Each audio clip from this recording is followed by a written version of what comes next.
I'm Yule, I'm Iolanthe. and today we're going to talk about children's TV shows, basically, aren't we? You know what? The fair has improved since 1982, the year that you and I were born.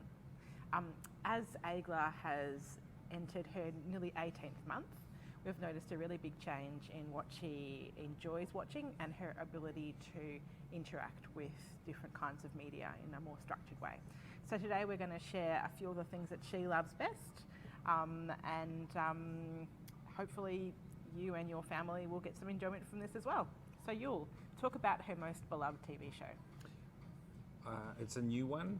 It only came out at the end of 2021, and it's called Hello, Jack, The Kindness Show. And it stars Jack McBrayer from 30 Rock. He played a kind of anachronistic character on that show because... A bit of a hick. A bit of a hick, incredibly polite and a little bit of out of touch with society in that role. And somehow it's a very similar character, very earnest that he plays as the main character on Hello, Jack. So Jack McBrayer plays Jack, and it's very much in the mould of Mr. Rogers Yes. and Sesame Street, maybe minus the Muppets, but it does have some animation. And it's quite a nice modernised version of Mr. Rogers. It also includes a lot of music from the band OK Go, which is very good. It's so good that every time the title sequence plays, our daughter Agla loses it and claps and screams as though it was the finale at a concert. Yeah, she really enjoys the music and she really seems to relate to the characters. And what kind of characters are featured in the show, Yule? So the main character is obviously Jack, and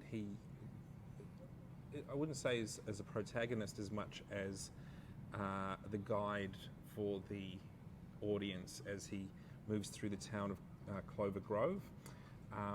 The other characters tend to be children and their families. There's a chef that works in Jack's cafe. There's a black woman named Bibi who plays keyboard and guitar, and it tends to be the musical accompanist on screen for a lot of the scenes. And then it's kind of just your usual kind of menagerie of Sesame Street style neighborhood characters, I guess.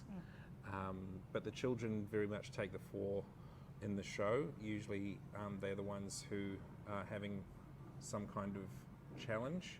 It might be being scared of catching a bus to go on a school trip. It might be wanting to perform live.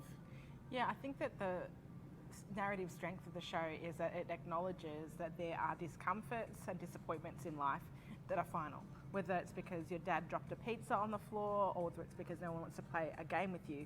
Those are realities and it doesn't gloss over those. Instead, it attempts to give children tools to acknowledge disappointment and work out where to from there. So I think that, it's great storytelling and it's also really charming and musical.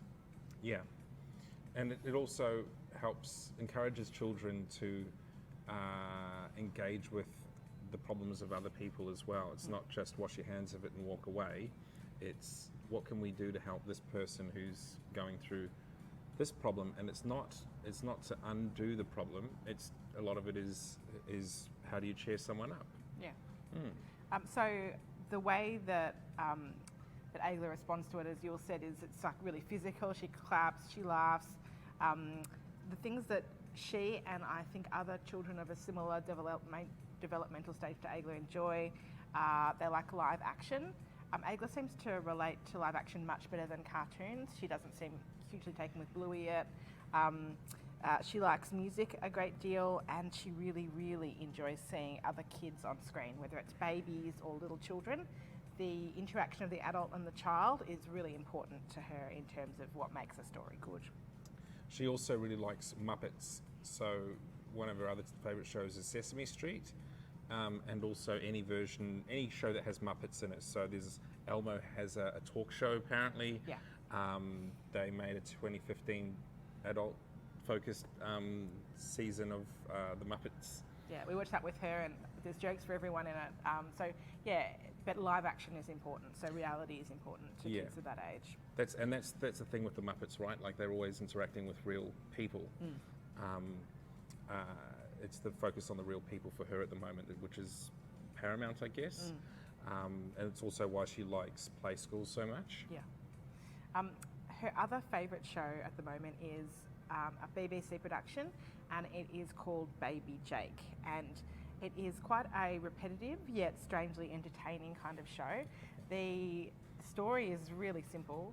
A large family live in a windmill. There's the same intro every time where you're introduced to each of the siblings who live in the windmill, and then you're introduced to the littlest boy called Isaac, who talks about his magic baby brother, Baby Jake. And Baby Jake's probably, 8 or 9 months old. Isaac's gift is that he can understand everything that Baby Jake says. So throughout the show, you're constantly hearing baby garble, and Aigla is at the stage where that is the language that she also speaks. So it says garble, and she loves hearing it. And I think that she loves the animation, which is kind of like a cut and paste of a baby moving around having adventures. And Isaac, the older brother, is able to share with the audience exactly what Baby Jake is attempting to do on his adventures in space or in the jungle or whatever it might be. There's also a theme song at the core of every episode, which is an absolute banger, unfortunately. We find that if we're even like in the supermarket, Sans Baby, we might begin singing the theme tune. And it's absolute gibberish. There's no English in it. It was very catchy, that's for sure. It's very catchy. Aigla loves it when I sing it to her in the car. We won't give you a rendition now, but it's actually very difficult to not do that because we've got the song in our head. It's running right now. Yeah.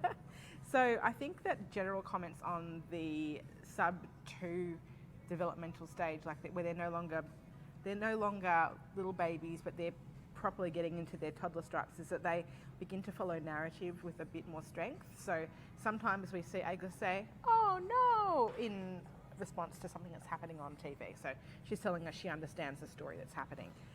Kids of this age seem to be able to comprehend a much more in terms of narrative or what's going around them than they can actually verbally express. She also expresses anticipation for narrative, because as the story's coming to an end, she'll look at us and she'll be like, more? Like she'll know that a story's ending and she would like another one to begin. She can also be upset by confusing things in stories. Now, neither Baby Jake nor Hello Jack have disturbing themes in them, but until recently we had kind of watched whatever we wanted with Aigla around, and we didn't notice that it had any impact on her at all. But I was watching an episode of Shadow and Bone maybe a week or so ago, and it had quite dark themes, and she didn't like it. I could tell that she didn't like it, so we took that off. So that period of time of watching whatever we like with our child is definitely over. No more violent video games. No more video games. We're not playing The Last of Us in front of her anymore.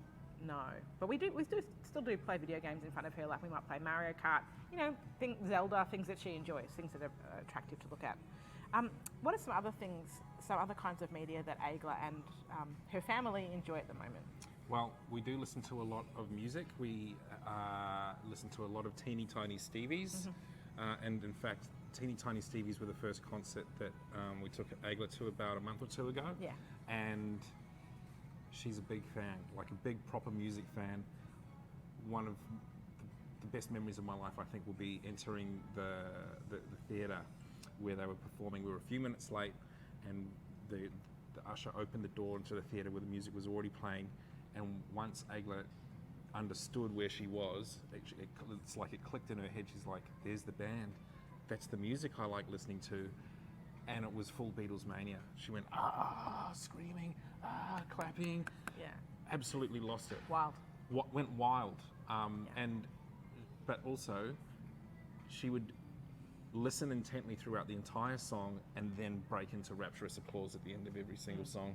She understands, music in pretty much the same way we do. Yeah, and I do find that sometimes, like we take Aigla to some music classes, and throughout the large portions of the lesson, she might just be sitting there looking, and you're sometimes unsure about how engaged she is. But she's actually highly engaged. She's just listening and paying attention. And then when a song has finished or something has finished, then she'll break into rapturous applause. So, so she enjoys music, and going to the concert was heaps of fun. Looking forward to taking her to more kids shows, comedy shows, going out as a family. I think that will be great. She also really enjoys, we occasionally listen on road trips to a Kiwi artist called Anika, who sings language in Te Reo Māori. Is that right? That's right. You yeah. And they're charming kids' songs. They've got heaps of flavour. They're really funny. And we also listened to them once with one of our nieces in the car, and it was a lullaby, and she was out quick stick. It so actually worked on it. It's pretty effective. And the last thing that we find really useful is at the close of the day, when we pop Agla in her cuddly little cot, we give her her bottle, and we pop on an app which I like called Moshi. And Moshi provide a series of stories, lullabies, meditation sounds for children and adults. It's really relaxing. And they have both a daytime setting and a nighttime setting. And we've segged from listening to classical music with her as she goes to sleep to stories. I found a really big change. I find that the stories and the language, it definitely sends her off to sleep a lot faster. So those are the things that we're enjoying most as a family at the moment in terms of media. I've got nothing to add. We'll Yeah. probably be doing more of these though, I would say, because we do watch a lot of children's media, or listen to it, or interact with it. Yeah. So stay tuned. We might even do one on the children's media we really don't like. We really don't like. I'm looking at you, the Wiggles. Anyway, controversy. We'll probably also do one about books, because books play a really big role in Agla's general enjoyment of life, and we're really focused on literacy as parents. So we look forward to sharing that with you. Look up Hello Jack. Check out Baby Jake. It might drive you a little bit nuts, but I'm pretty sure that your bub will love it. Hello Jack is on Apple TV Plus, by the way, and Baby Jake is on Stan. in Australia. I'm sure you can find Baby Jake in any other country in the world, because it's a BBC production, so it shouldn't be hard to find. So one other thing to note is that on a quarterly basis, Little Mirrors will actually be featuring in Natural Parent magazine. So you might be a subscriber to that in physical form, but you can also follow their Facebook and Instagram accounts, where we will be featuring every week, which we're pretty excited about. I'm Iolanthe. I'm Yule. And this is Little Mirrors.